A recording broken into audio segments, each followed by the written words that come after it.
வணக்கம். ஜெயக்குமார் ஊரப்பாக்கம். ஐயா, மரணத்தின் மீது உள்ள பயம், அதனால் சந்தோஷமாக இருக்காதீங்க, துக்கமாக இருங்க, உங்களை பற்றி சிந்திங்க அல்லது துக்கப்படாதீங்க அப்படின்லாம் சொல்ல வராங்க இல்லையா? மரணம் என்பது இயற்கை என்பதை புரிதல் இல்லை. அதனால் மரணத்தின் மீது ஒரு பயம். பாருங்கள், இந்த உலகம் தோன்றி இது வரைக்கும் மரணம் அடையாத ஒரு உயிரினங்கள் கூட கிடையாது. எல்லாம் மரணம் அடைகிறது. அதனால தான் நம் முன்னோர்கள் பிரசவம்னு பேர் வச்சுருக்காங்க. பிறப்பு ப்ளஸ் சவம். பிறக்கும்போதே நாம் ஒரு நாள் இறந்து விடுவோம் என்ற எண்ணம் இருந்ததினால், அது அனுபவத்தினால் வந்ததில் பேர் எப்படி வச்சுருக்காங்க? பிறப்பு ப்ளஸ் சவம், அதான் பிரசவம்.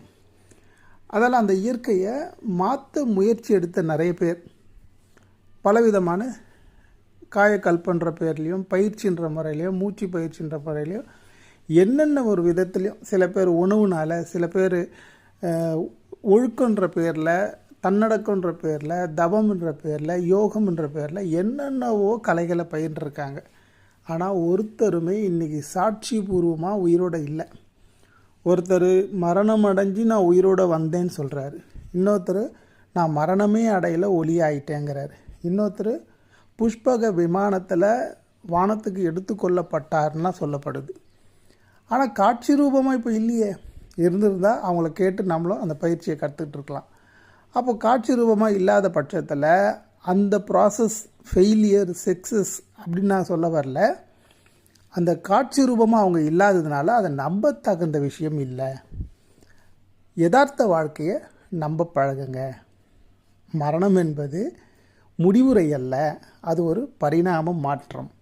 பாருங்கள், ஒரு மனுஷனால் இந்த உலகம் தோன்றியது அப்படின்னு விஞ்ஞானமும் சொல்லுது. விஞ்ஞானம் அணுபாங்கிற உயிரிலேருந்து பல உயிர்கள் பரிணாமம் அடைஞ்சு மனுஷன் வந்தாங்கிறது.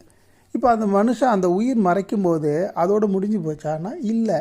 அப்போ மரணத்துக்கு முன்னாடி ஒரு 4 உயிர்களை உருவாக்கி விட்டுறாங்க இல்லையா? ஒரு மனுஷன் ஒரு 4 மனுஷங்களை உருவாக்கி விட்டுறாங்க. அப்படி தான் இன்றைக்கி ஒன்றிலிருந்து வந்த மனிதர்கள் பல லட்சம் கோடி உற்பத்தி ஆகிட்டான். இப்போ இங்கே மரணம் நடக்குதா, பிறப்பு நடக்குதா, சிந்திச்சு பாருங்கள்.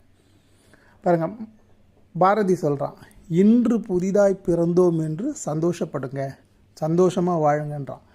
துக்கப்படாதீங்க, கவலைப்படாதீங்க, ஒன்றும் பண்ணாதீங்க, இன்று புதிதாய் பிறந்தோம் என்று எண்ணுங்க ஒவ்வொரு நாளையும் அப்படிங்கிறார்.